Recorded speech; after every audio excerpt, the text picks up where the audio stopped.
And then we come back here to the state of Florida, where Ron DeSantis felt like he needed to run for president, and so 15 weeks wasn't good enough. We had to go to 6 weeks. 15 weeks wasn't good enough. Joe Biden invoking the Lord, the Trinity, in a prayer and a blessing at the thought of stopping abortions.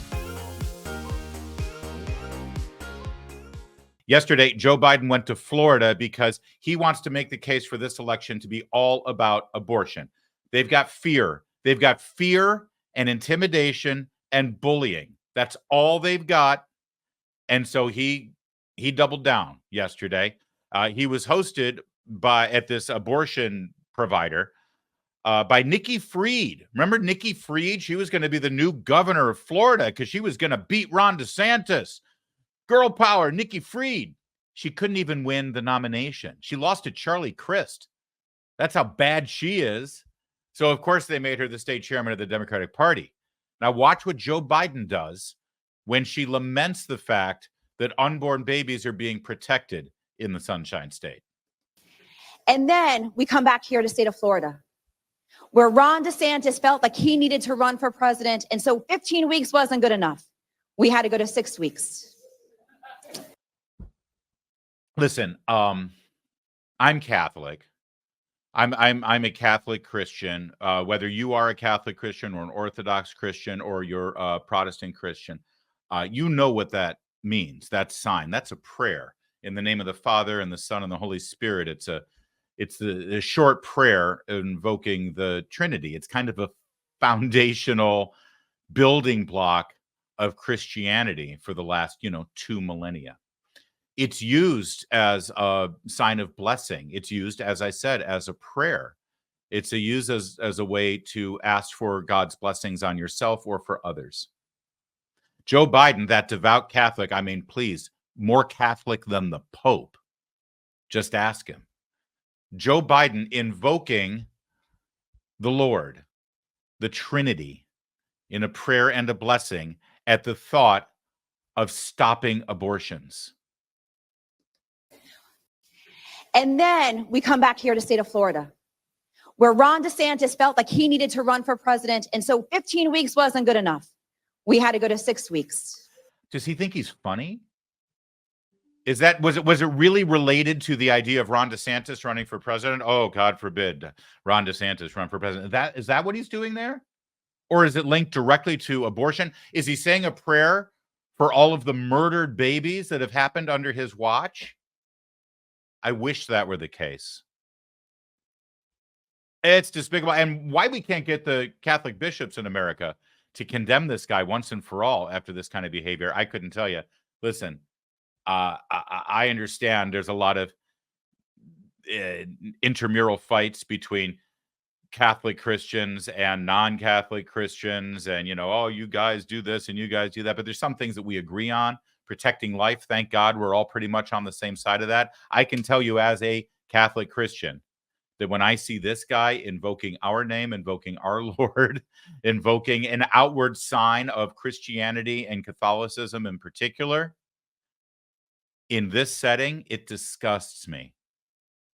It disgusts me. And why it doesn't disgust people within the hierarchy of this church, sadly, like so many institutions, they're more interested in being political than they are about staying true to what they're supposed to believe. But there's your Catholic president for you.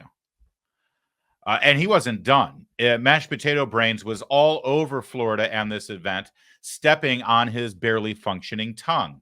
Besides, I used to drive an 18-wheeler. You know what I do?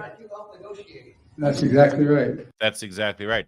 He used to drive an 18-wheeler. He says this all the time, and it's been debunked every time he says it, but he keeps saying it because he either actually believes he used to drive an 18-wheeler because, again, he has mashed potato for brains, or he just doesn't care, and he's so used to lying that he'll continue doing it. In a sense, I don't know why we're surprised by Trump.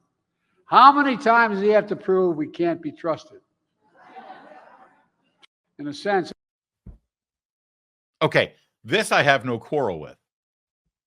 This is actually the only thing that made sense yesterday. I don't think he meant to say it. But did you catch what he said? So I don't know why we're surprised by Trump. How many times does he have to prove we can't be trusted? And now I think what he meant to say, if I can channel his barely functioning cerebral cortex, I think he meant to say, how many times do we have to prove he can't be trusted? But again, that damnable stutter of his, it's always about the stutter, isn't it? Not his non-functioning brain. It's the stutter. And what did his stutter make him say? By Trump. How many times does he have to prove we can't be trusted? How Team Trump didn't turn this into an ad. Even Joe Biden agrees he can't be trusted with the presidency. Yes, that's right, Chicken Run.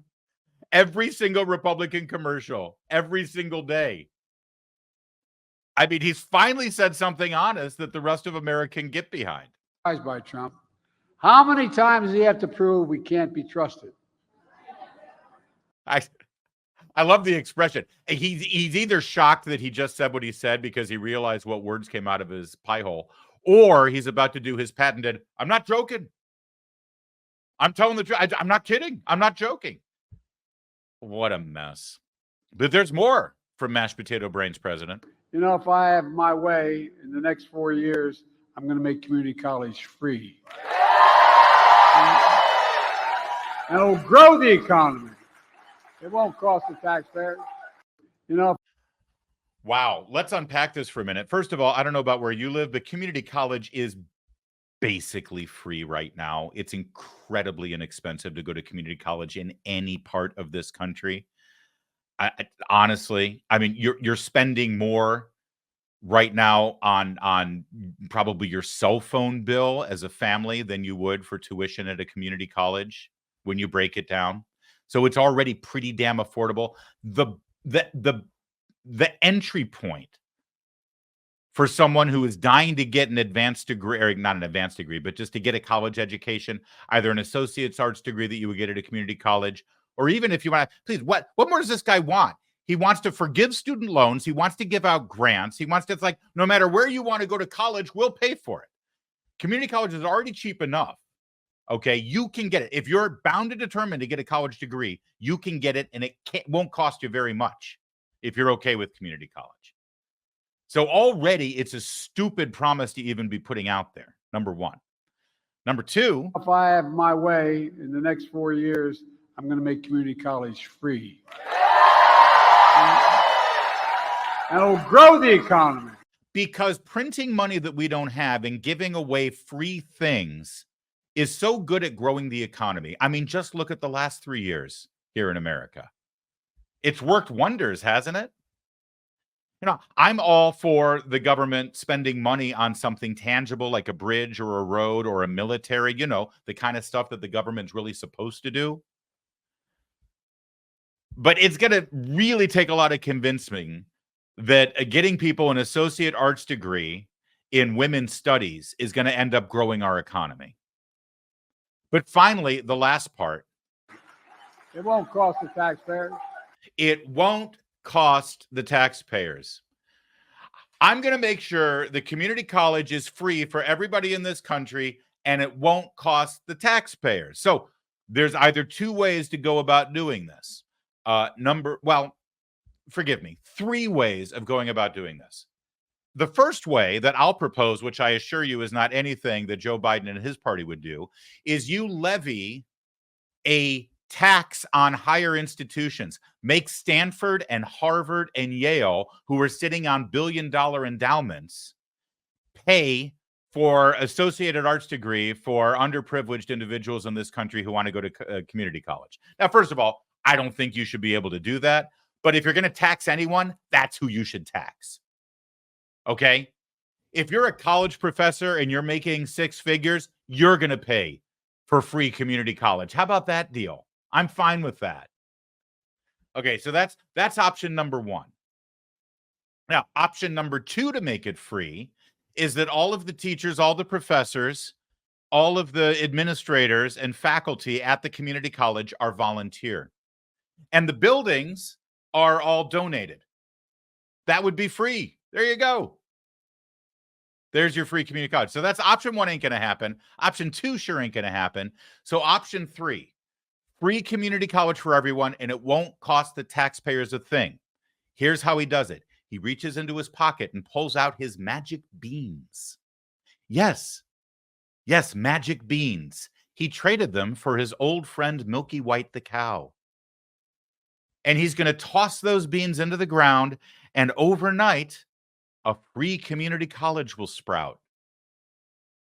I think that's his plan. He didn't go on to give the details, but let's not get lost. The devil is in the details. I'm guessing it's the magic beans option for free community college for everyone, and it won't cost the taxpayers a dime. At the end of the speech, he turned immediately and shook the hands of the person who was there. He wanted to get congratulations, so he shook hands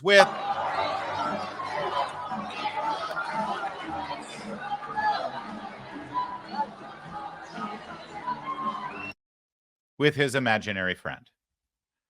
He shook hands with his imaginary friend that he takes with him to all of. There he is.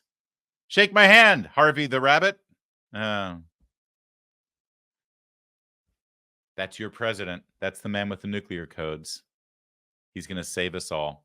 Can we quickly, before we get into some of the details of this whole lie about abortion, could we get a quick comparison? You just saw the highlights. Those were the best parts of Joe Biden's speech yesterday. And by the way, he was speaking to a group of abortion enthusiasts. They were all there. It was a party celebrating abortion because that's what they've got. Can we compare quickly and contrast Joe Biden's cognitive ability, his ability to deliver remarks and speak, compared to his challenger right now, Donald Trump, who, by the way, is only 2 years younger than him? Well, we have to get the vote out. We have to show support because we are right now confronted with the worst president in the history of our country. There's nobody been so bad with the open borders.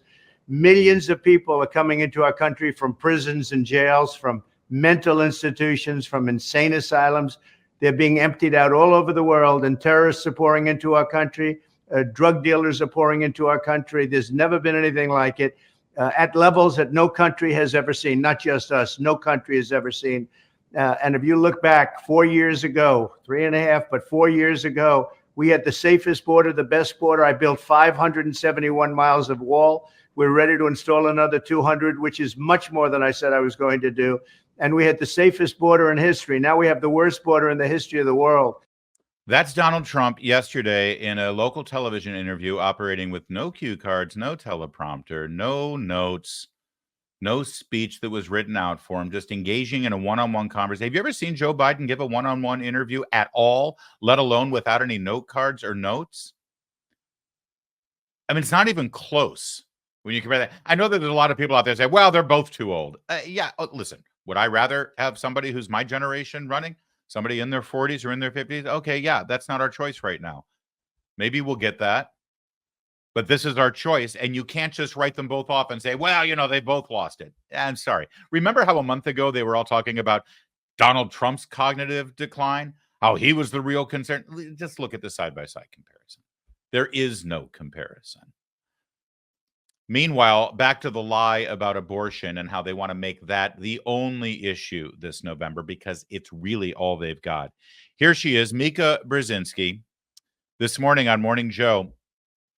Is she wearing a robe, by the way? Is that her house coat?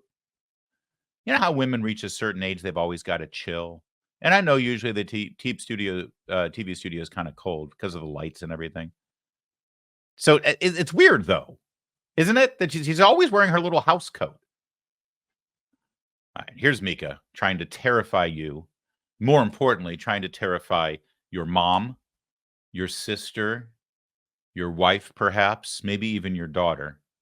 Because truly, fear is the only thing they've got this election. This is the kind of health care that doesn't do politics. Republican and Democrats in Florida, women who need health care are going to find themselves in a bind, to say the least, whether they are pregnant or not, whether they need a DNC or a termination or not. Maybe they have fibroids. Maybe they're going through some menopausal symptoms. All right. So first, let me jump in here. I'm going to let you finish, Mika. This is Mika, right? I get her and Joe mixed up because they've got the same hair now. More on that in a minute. This is such a lie. Think about that for a minute. There is a law right now that says that abortions are prohibited except under certain circumstances in the state of Florida after the first 6 weeks of gestation. Okay. And I don't even want to argue whether that's the right place to draw the line or whether there should be 6 weeks, whether at all. That's not even the debate. But it's very clear. Termination of a pregnancy, known as abortion, is now against the law after 6 weeks. What she just said there, women are going to find themselves in dire straits needing basic health care, whether they're pregnant or not. Explain that to me. So if you're not pregnant, this law is going to affect you because you won't be able to get an abortion. This is the fear mongering. This is the, menopausal symptoms. A DNC is not always associated with an abortion. But if you need a DNC, you won't be able to get one because of this law. It's lie after lie after lie after lie. When you have to lie to terrify people, you're on the losing end of a political equation right now. And what you're seeing here is terror in the eyes of Mika Brzezinski. Because Florida, actually, Republicans are incredibly popular in that state right now. But they're trying to terrify women there. Here, she'll continue. There will be procedures they can't get thanks to Donald Trump. So, yes, this is on Trump. And in Florida, you can, between Donald Trump and Ron DeSantis, you've got a team there that really made a landscape for women that is downright dangerous. And Republican women and the men who love them are going to find themselves having to leave the state just to get basic health care, thanks to Donald Trump. So that last line there is exactly what the strategy is, and get ready for it because it's going to happen between now and November. Republican women and the men who love them. When you break down women and men in this country into 4 categories: single men, single women, married men, married women. How do they vote? Well, single men overwhelmingly vote Republican. Married men overwhelmingly vote Republican. Married women, by a strong number, vote Republican. Single women, the ones more often than not who will find themselves having an abortion because of, generally speaking, reckless behavior. Single women, beyond landslide, beyond overwhelming. It's not even close. The margin is so giant. The Democratic Party right now is the party of single women. And that's not enough for them in the long run. And that's why that last line, Republican women and the men who love them, they are trying to divide marriages right now. They want Republican women, after watching this, because for God's sake, she accidentally found herself on MSNBC. They want Republican women to turn off this segment, turn to their husband and say, we got to do something. We can't keep voting Republican. Look at this. Look at what's going to happen. I'm not going to be able to get basic medical procedures. This is awful. This is terrible. And when the husband says, honey, that's actually not true. They're lying to you. And how dare you? You don't care about me. And suddenly you've got to fight. You've got to fight in a dispute between a married couple. And guess what? That's what they want. This is always their strategy. In 2020, they turned children against their parents. Children were encouraged to go home and confront their parents on their inherent systemic racism, right? If you love me, you won't vote for that man. Don't you see what's happening in our country? 4 years before, you had Barack Obama compelling people during their Thanksgiving dinners to bring up health care and to get in their neighbors and their family members' faces to demand free health care in the Affordable Care Act. This is what they do. This is community organizing. This is direct action right out of the Saul Alinsky playbook. And now it's going to be in your marriage. That's what they want. And one other thing, Mika Brzezinski, in your little house coat and your drawn-on eyebrows and your bleached blonde hair, what do you know about Florida? Look at you. You're at Lafayette Square, just off DuPont Circle in the District of Columbia. You're right across the street from the White House. You're no expert on Florida. She's in D.C., right?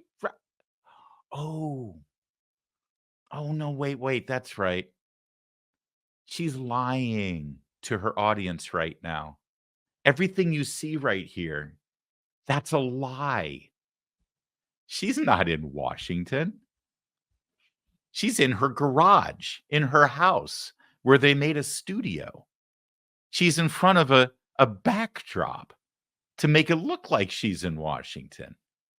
Look, this picture was tweeted out, I think, by Vanity Fair. Look, Mika Brzezinski and Joe Scarborough relaxing at their home in Florida. See, they're in Florida. See, they live in Florida and they do their show in their little garage with the backdrop of the White House behind them because they enjoy Florida. They enjoy the tax benefits of living in Florida. They enjoy the stronger economy being in Florida. They're just fine in Florida, actually. By the way, I really do love this picture. I mentioned that I can't tell the two of them apart because they use the same hair dye. I mean, look at that. Since when is Joe Scarborough a bleach blonde? Right?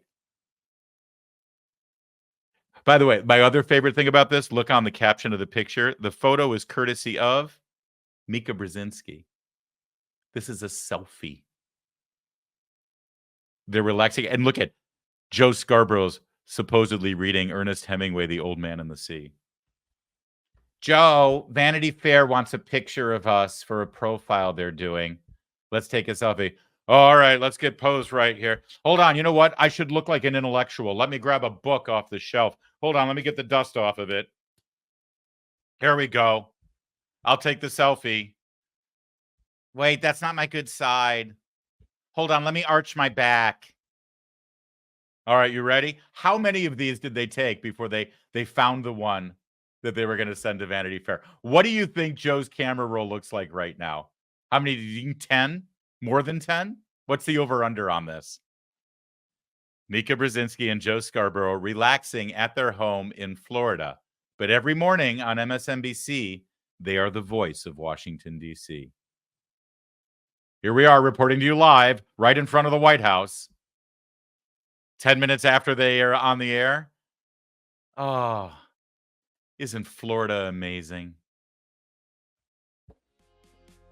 They're all phonies. They're all absolute phonies. And that's why you shouldn't believe a thing they say to you.